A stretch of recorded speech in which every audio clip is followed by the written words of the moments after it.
Bonjour tout le monde.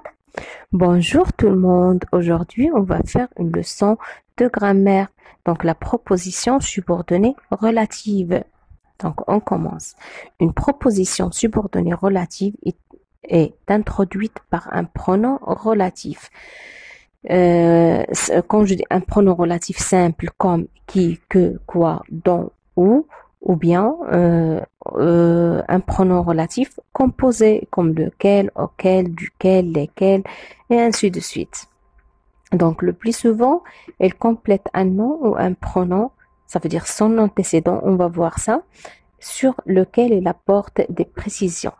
Donc, sa fonction est alors épithète. Que veut dire épithète? Quand je dis épithète, je parle d'un élément que j'ajoute à un nom ou un pronom pour le qualifier, pour donner des précisions, pour le décrire. Donc, la subordonnée relative joue un rôle important dans les textes descriptifs où il permet de préciser les caractéristiques d'un être ou d'une chose. Non, donc j'ai déjà dit que dans ma chaîne, je peux expliquer en arabe pour faciliter la compréhension des leçons.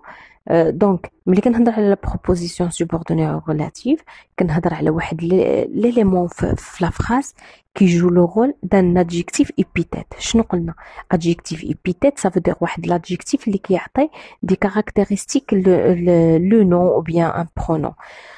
مهم je dis donc بحال par exemple le dos de l'adjectif épithète on a dit que ce sont des expansions des noms. Ça y est, des expansions qu'on ajoute au nom pour l'enrichir. Aussi, la proposition subordonnée relative joue le même rôle. Il y a un élément que j'ajoute à un nom ou bien un pronom pour l'enrichir. باش كنزيد نكبر واحد لو جروب نومينال. حنا قلنا لو جروب نومينال اللي اساس لو جروب نومينال شنو هو un déterminant plus un nom. Par exemple, l'école. Quand je dis l'école c'est un groupe nominal minimal. باش كنكبر pour l'étendre داك le groupe nominal كنزيد عليه soit adjectif qualificatif épithète ou bien un complément du nom ou bien une proposition subordonnée relative. هادو عندهم نفس الدور في la phrase. ولكن كل وحدة عندها الخصائص ديالها. Donc on a déjà fait l'adjectif qualificatif, on a déjà fait le complément du nom et aujourd'hui on fait la proposition subordonnée relative. Donc انا غنشرح شنو quand je dis une proposition كنهضر على واحد groupe de mots اللي ضروري كان je trouve يعني في هذا le groupe de mots un verbe conjugué ضروري. Proposition ça veut dire واحد le groupe de mots qui entoure un verbe conjugué. Donc on commence par les pronoms relatifs simples. شنو قلنا بعدا؟ قلنا la proposition subordonnée relative هي واحد ما كنقول proposition ça veut dire une phrase. Ça fait اللي كتكون introduite les pronoms relatifs soit simple ou bien composé. Donc غادي نبدا. Donc غنشرحو d'abord on explique le sens ou bien le rôle de chaque pronom relatif. ملي كنقول que le pronom relatif que donc انا غادي بعدا نقراو des exemples وعاد نرجعوا لهادو. Donc ma voisine a plusieurs chats qui ne cessent de se battre entre eux. Ma voisine a plusieurs chats qui ne cessent de se battre entre eux. J'ajoute quelque chose que j'ai déjà dit. Donc, شنو هي que هاد la proposition subordonnée relative راها بحال l'adjectif épithète وبحال le complément du nom. شنو المعنى ديالها؟ Ça veut dire un élément facultatif dans la phrase. يعني la phrase واخا نمسح هاد l'élément هاد les expansions du nom واخا نمسحهم la phrase reste juste en grammaire. Par exemple, ma voisine a plusieurs chats qui ne cessent de se battre entre eux. واخا نقول ma voisine a plusieurs chats. هادي une phrase complète qui a un sens. ملي زدت quand j'ajoute ou bien qui ne cesse de se battre entre eux زدت واحد l'élément واحد la proposition subordonnée relative pour décrire pour ajouter des informations, pour enrichir la phrase. On a déjà dit que les propositions subordonnées relatives, les adjectifs épithètes, les compléments du nom, on les utilise surtout dans les textes descriptifs pour les enrichir. باش نغنيو les textes بالوصف بلا description.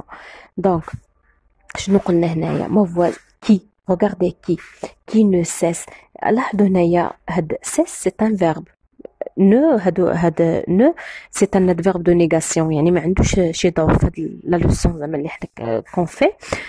دونك هنا قلنا qui ne cesse هاد cesse c'est un verbe فين هو le sujet c'est qui هاديك qui اللي مكتوبه حداها هذاك هو le sujet. وشنو قلنا قبيله on va expliquer l'antécédent. شنو هو l'antécédent هي chat. Ma voisine a plusieurs chats.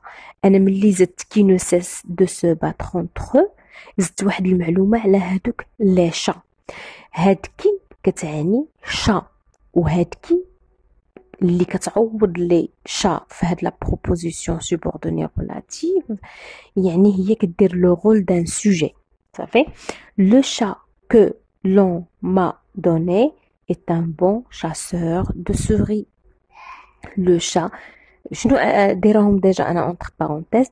دونك شنو قلنا عاوتاني غنعاودها que la proposition subordonnée relative est un élément c'est un élément facultatif يعني يمكن لي نمسحو تبقى la phrase reste juste. Donc je peux dire le chat est un bon chasseur de souris. ولكن أنا je veux ajouter une information, je veux enrichir ce groupe nominal. Le chat que l'on m'a donné. هاد que فين هو l'antécédent ديالها كنسميوه antécédent هو شا يعني que كتعوض لنا شا. وملي فاش كان هاد entre parenthèses عندنا la proposition subordonnée relative هاد que هادي اش كتلعب الدور dans la proposition subordonnée il joue le rôle d'un COD. Ça fait هانتا que l'on m'a donné. Où est le sujet? C'est on. Le sujet c'est on. Donc on m'a donné que l'on m'a donné elle a dit toujours on l'ajoute en français. Enfin, devant le on qu'on utilise le que pronom relatif. Donc que l'on m'a donné. Est-ce que c'est clair? Donc je peux dire est-ce que je peux dire on m'a donné? C'est pas juste, c'est pas complète. هاد que c'est le COD. إلا بغيتنا هاد que نعوضها بلانتيسيدون ديالها في هاد لا بروبوزيسيون سوبورديني. شنو غادي نقول؟ on m'a donné le chat. ولكن je peux pas dire ça. C'est une proposition subordonnée. Donc avec le que le chat que l'on m'a donné est un bon chasseur de souris. J'ai lu le livre dont tu m'as parlé. J'ai lu le livre dont tu m'as parlé. هاد دون هادي تي او ان تي الاستعمالات ديالها مختلفة. Donc بحالاش par exemple j'ai lu le livre dont tu m'as parlé هي كتعني en arabe تقريبا بحال حيث ولا بحيث بحال هكا بحيث. Donc je peux dire un autre exemple. Par exemple j'ai acheté une robe dont ses couleurs sont claires par exemple et ainsi de suite. Donc le Louvre, donc on passe à l'autre phrase. Le Louvre est un musée où se trouvent beaucoup d'œuvres. Donc le pronom relatif où toujours joue le rôle ou bien il remplace un complément circonstanciel de temps ou bien de lieu. Ici joue le rôle d'un CCL. Le lieu, le Louvre est un musée. On a dit c'est juste. Ici, j'ajoute où se trouvent beaucoup d'œuvres. Ça veut dire c'est un complément circonstanciel de lieu. Je peux dire par exemple le Louvre est un musée. C'est juste. Donc un musée où se trouvent beaucoup d'œuvres. Ici joue le rôle d'un CCL. J'ai acheté le livre dont tu m'as parlé déjà. On a déjà dit cette phrase. Donc, on passe à l'autre partie où on explique le sens et le rôle de chaque pronom relatif simple. Donc, que introduit une proposition ou l'antécédent, on a déjà expliqué ça. Que veut dire un antécédent? est un COD dans la proposition subordonnée relative. Par exemple, j'ai aimé l'histoire que j'ai lue. Regardez bien, j'ai aimé l'histoire que j'ai lue.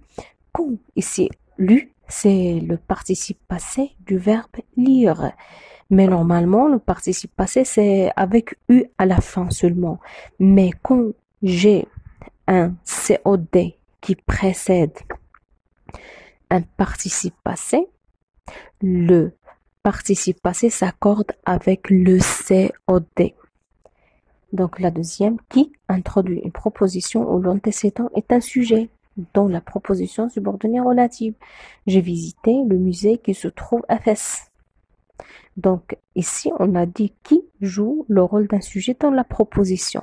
Ici, se trouve à Fès, qui se trouve à Fès. Maintenant, on passe à l'autre phrase où introduit une proposition où l'antécédent est un CCT, ça veut dire complément circonstanciel de temps ou un complément circonstanciel de lieu.